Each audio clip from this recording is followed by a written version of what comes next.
Que voit-on lorsque l'on voyage vers les Alpes?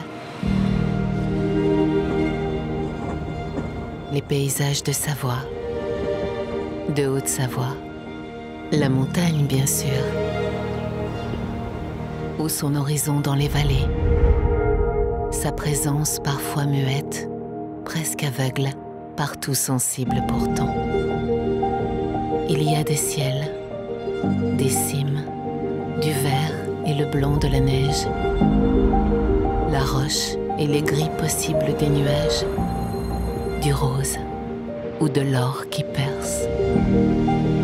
C'est un voyage aussi dans le temps, les strates d'une histoire, la généalogie partagée d'une culture que l'on habite ensemble. Ce voyage, la Fondation Fassim s'est proposée depuis longtemps de le raconter. Nous apprendrions ensemble à nouer de solides coutures pour que plus rien, jamais, ne menace de se déchirer. Je marchais dans l'herbe humide du terrain. Je rejoignis... Sa vocation est un récit, celui de la rencontre des images et des gens, des écrivains et du lieu. C'est assez passionnant, effectivement, d'imaginer comment cette espèce de... La Fondation elle-même est née d'une utopie dans les années 70.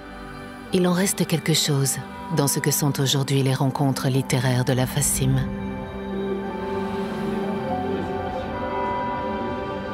On y invite des plumes et des regards, des artistes et des êtres humains, simplement pour la richesse de leur inspiration, la profondeur possible de leur émerveillement devant des paysages qu'ils connaissent ou découvrent parfois, qui sont pour eux comme une feuille blanche, une toile vierge à partager.